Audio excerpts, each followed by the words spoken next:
Vicente Serrano. Ayer le decía con mucha frustración, tristeza, que el gobernador de Guerrero, Héctor Astudillo, ahora aseguraba que las protestas de los profesores eran las que le daban mala imagen a Guerrero, que eran peor que la narcoviolencia. Y ya le están siguiendo el juego al gobernador, quien a su vez le sigue el juego al gobierno federal que busca imponer la reforma educativa. El vocero en temas de seguridad del gobierno estatal allá en Guerrero, Roberto Álvarez Heredia, responsabilizó al magisterio disidente del repunte de la ola de violencia que no cesa allá en Guerrero. Las manifestaciones son las culpables del repunte de asesinatos, es lo que nos está diciendo el gobierno de Héctor Astudillo. Este funcionario afirmó que el movimiento de la Coordinadora Estatal de Trabajadores de la Educación en Guerrero, la CETEC, son los disidentes, comparándolos a nivel federal, pues con la CENTE, la coordinadora, que no quieren la reforma educativa, porque asegura que este movimiento ocupa y distrae la atención de las corporaciones policíacas federal y estatal en Guerrero. Imagínense las babosadas que están diciendo los funcionarios en Guerrero.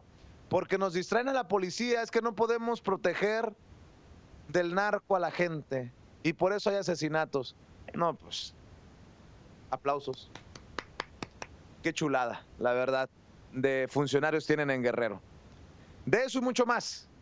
Saludo para platicar al profe Roberto Ferreira, a quien le agradezco mucho que nos tome la llamada. Roberto, ¿cómo te va? Buenos días.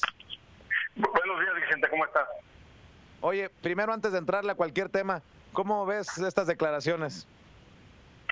Mira, yo creo que son justificaciones para continuar inculpando a los maestros de un error garrafal que está cometiendo el gobierno federal.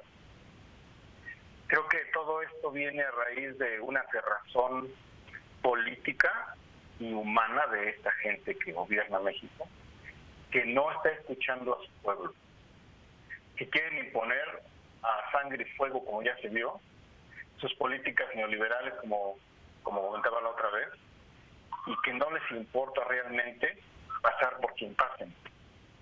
Están hablando de que las movilizaciones afectan a la gente, pero no se dan cuenta. Esta gente que escucha todas las radios comerciales, televisión, televisa, todo lo que ya sabemos, que cuando el gobierno para una carretera para componerla, tarda meses, y pagas tú tu cuota, tardando ahí 3 o 4 horas por un solo carril, cuando tienes que, supuestamente son carreteras rápidas, y nadie dice nada. Y cuando los maestros o cualquier otra organización obstruye el paso, entonces sí es una gran pérdida para la nación. Eso es pura hipocresía, Vicente. Roberto, la gente se queja de las manifestaciones, pero no se queja de que son una porquería las carreteras, ¿no? O sea, que hay cráteres. Por años, las condiciones de las carreteras han sido paupérrimas en muchas partes del país, pero se quejan de las manifestaciones, no se quejan de eso. Exactamente, porque te digo, hay un control de la media realmente férreo y quieren que nada más, que todo el mundo piense como ellos, que lo que ellos dicen y lo que ellos desean es la neta, como se diría, pero no es así. Ellos están para servir al pueblo, para escuchar al pueblo y lo que el pueblo decida. Ellos no son mandatarios. Ellos deben estar al servicio de las necesidades de la gente, porque el país es de los mexicanos, no del gobierno. Eso es lo que no terminamos de entender. Definitivamente, Roberto Ferreira es profesor, es artista. Ustedes lo conocen en el área de Chicago y si no lo conocen, pues se lo estoy diciendo para que busquen sus obras. Y si podemos pintarle, ya que te gusta la pintura, ya que es tu mero mole, mi querido Roberto, si le podemos pintar un paralelo a nuestra gente entre lo que ocurre en México y lo que ocurre en Chicago, hablando de cerrazón, hablando de jaloneos políticos, pues alguien que no ve más allá de sus narices es el alcalde de Chicago, Rahm Emanuel, con este problema, con esta crisis, con los profesores, con los profesores del sindicato. Hoy tenemos que reportar que 42 directores de escuelas públicas de Chicago han renunciado desde que, no, solamente este año.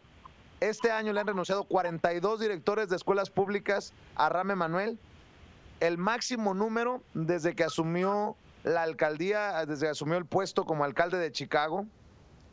Y 23 directores, además de esos 42 que renunciaron, 23 directores de cerca de 515 que hay en total, decidieron jubilarse. ¿Qué está pasando? ¿Qué señala, de acuerdo a tu perspectiva, a tu opinión, esto de renunciar o de jubilarse en medio de esta crisis entre el gobierno de Chicago y el sindicato de profesores? Bueno, mira, yo según mi análisis es que estamos enfrentados a una política neoliberal que es a nivel mundial, o por lo menos en todo lo que el área donde la banca internacional dictamina las políticas económicas de los pueblos. Y creo que eso es lo mismo, o sea, va a pasar aquí, va a pasar en México y en otros países donde desgraciadamente tengamos tratos económicos o préstamos internacionales de esta bola de buitres, porque se le llama, dicen en Argentina, con los fondos buitres también, las deudas que se hacen interminables, que adquieren algunos gobiernos, y después, claro, el que presta es el que pone las condiciones, y eso por eso se ve en todos lados, porque ahora sobre la educación, porque siempre, bueno, ya en ese sistema todo lo que sea acción social de cualquier tipo tiene que ser como un comercio, un negocio. La educación, la salud, los servicios públicos, lo que tradicionalmente el gobierno se veía y tiene que ser obligado a cumplirle a sus ciudadanos, pues ahora lo privatizan para que todo sea un negocio. Ese es mi punto de vista. Qué tristeza, ¿no? Qué tristeza que la educación, lo que forma a las generaciones, a los ciudadanos de un país, a los ciudadanos del mundo, se convierta en un vil negocio de mercenarios. Exactamente, y creo que esa es una de las cosas que la gente tiene que darse cuenta. Estamos bajo un régimen que está obedeciendo, y quiero decir un régimen no el mexicano, no el de Estados Unidos o de otros países, sino el régimen económico que nos está guiando y que solamente los guían los intereses mercantiles, los intereses de ganancia. Esa es la desgracia que estamos padeciendo en esta área. Y por lo tanto, la educación es una parte importante. Imagínate, ya se acaban las escuelas públicas y todo se vuelve negocio para los países. Y lástima que los políticos lo sigan viendo como un pleito político, que si tiene la culpa el gobierno del estado por no dar los fondos, que si tiene la culpa Rahm Emanuel por ser un soberbio, que si el sindicato no ha cedido, total, de que en el jaloneo se llevan entre las patas, permítanme decirlo así, la educación de los muchachos. ¿Cómo está la educación en Chicago? Yo creo que no es cuestión de buenos y malos, es una cuestión de una situación simplemente de... Ellos están ahí para seguir orden. Creo que Rahm Emanuel está en la misma situación. Él está ahí para poner una política, implantar esa política, y no importa qué. O sea, él no es cuestión de ser bueno o malo, simplemente es una política que viene desde arriba, desde grandes intereses internacionales, y para eso está. Entonces, si quitas a Emanuel y pones a cualquier otro, va a seguir siendo lo mismo. Roberto, ¿cómo está la educación de Chicago? Séme sincero, porque tú sí hablas sin censura. No estoy diciendo que las personas que hemos entrevistado en los últimos meses no lo hagan, pero a lo mejor tú lo puedes hacer con una mayor libertad. ¿Cómo ves tú la educación en Chicago en el contexto de violencia en el que vivimos, en el contexto de segregación de minorías en los barrios, en el contexto de un centro muy bonito y barrios muy jodidos? Pues ya lo acabas de decir. Exactamente es eso. Es el desprecio hacia la clase trabajadora, hacia las clases más protegidas, y el favorecer pues siempre al gran capital, al que tiene más. Estoy yo en una escuela, trabajando ahorita en mi escuela, supuestamente aquí en la escuela acabo de llegar, y tuve las condiciones de los baños, en condiciones deplorables. Sabes, inclusive que acaban de descubrir una gran cantidad de plomo en una infinidad de escuelas aquí en Chicago, plomo que están ingiriendo nuestros niños.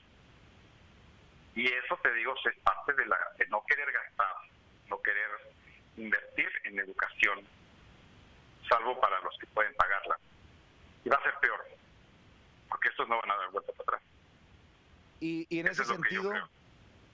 ese sentido, ¿cómo entender que los padres de familia no se pongan las pilas? ¿A qué me refiero? No forman parte de los consejos o concilios escolares. Muchos siguen viendo a la escuela como una gran guardería. Los padres de familia, y me refiero a la comunidad hispana en general, no estoy diciendo que todos, no le prestan la atención debida a la educación de sus hijos, y corrígeme si estoy equivocado. Sí, es que te digo, tenemos esta cultura de no poner atención, pensar que bueno, te haces de los hijos por un rato y te vas a trabajar. No es eso, es la educación que nuestros hijos van a tener hacia el futuro, donde la escuela es una extensión del hogar. Entonces tenemos que apoyar y tenemos que estar trabajando unidos con los maestros, con los directores, con los consejos de cada escuela, para que podamos seguir y tener mejores servicios, exigir esos servicios que necesitamos. No los van a dar gratuitamente, porque obviamente y se le pone no nada más al alcalde, sino al gobernador cortar los fondos a las escuelas, pues las escuelas no van a tener otro remedio, y los directores dignos van a tener que renunciar, porque saben que no pueden trabajar solamente con sus manos, con sus uñas. Tienen que tener recursos para poder ofrecer a sus estudiantes. Ese es el punto donde los padres son los que tienen que actuar y tienen que estar conscientes de que la educación de sus hijos no depende de la escuela. Ellos son los educadores, ellos son los responsables de haber tenido hijos. Y entonces la escuela es solamente una herramienta para que sean mejores ciudadanos, tengan algo mejor para el futuro. Más allá aún, de eso. En medio de la crisis, en medio del jaloneo entre el gobierno, el sindicato, creo que son los padres, si lo entendieran, los promotores de una solución que le convenga a los hijos. Pero como los padres andamos muy ocupados en la chamba, andamos muy ocupados en otras cosas, no nos hemos dado cuenta de esa gran oportunidad que tendríamos si nuestra atención estuviera donde debería. Pero al final, esa es solamente mi opinión y es punto y aparte. Profe, como siempre. Así es, Vicente, pues muchas gracias por la invitación, te agradezco otra vez esta presencia, y esperamos que los padres especialmente son los, como en México también, son los promotores, son los pivotes de este movimiento, para que nuestros hijos tengan finalmente una mejor educación, y los maestros tengan unos salarios dignos para que puedan ejercer su trabajo libremente. Gracias, Vicente. Claro que sí. Te mando un abrazo, profe. Gracias. Roberto Ferreira, hablando sin pelos en la lengua, sin censura. Y si me permite, Ricardo, antes de irme a